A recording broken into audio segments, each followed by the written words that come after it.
Ready? Hello everyone, আজকে আমার new another blogs, motor blogs.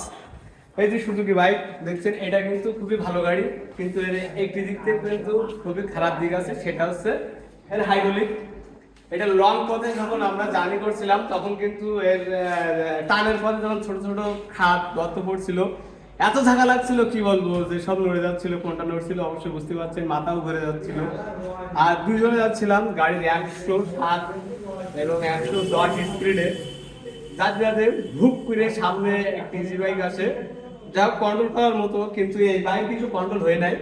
আমরা অ্যাক্সিডেন্ট করছিলাম, অ্যাক্সিডেন্ট করে দেখেন এই যে কাটছে, এই যে গাড়ির এই গিয়ার আর এই যে হ্যান্ডেল কিন্তু বেঁকা, আর এটা কিন্তু লাথি মেরে ঠিক করা, এটা কিন্তু ছাড়াই চলে আসছিল, লাথি মেরে যে কোনো ভাবে ঠিক করা। এই যে গিয়ার বেঁকে গেছে, আর দ্বিতীয় এটা কি ব্রেক ব্রেক ব্রেক গিয়ার এই যে গিয়ার বেঁকে শেষ। তবে আমি বলবো যে লং ট্যুরের জন্য যদি আপনারা বাইক কিনতে চান, এই সুজুকি গাড়ি ভালো না, জাস্ট টুকটাক 20-30 কিলো 100 কিলোর জন্য এটা পারফেক্ট। আর যদি আপনারা বাইক কিনতে চান অবশ্যই হাইড্রোলিক দেখে কিনবেন, কারণ লং ট্যুরে গেলে এসব বাইক আমার জানার মধ্যে খুব একটা ভালো না। আসেন অ্যাক্সিডেন্ট করে দেখেন, একজন ল্যাংড়াই বসে আছে,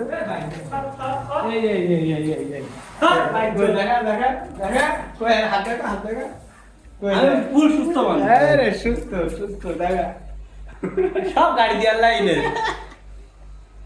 দেখেন সে কাটাকুটো দেখাতে চাচ্ছে না, কিন্তু আঙুলে দেখেন আংটি পরি রয়েছে, তাবিজ করা, কবিরাজের তাবিজ করা আংটি। জনগণ দ্রুত ঘাস শুকায়। যে বই দিচ্ছি তোর বাপের সাথে আমার অ্যাড নেই।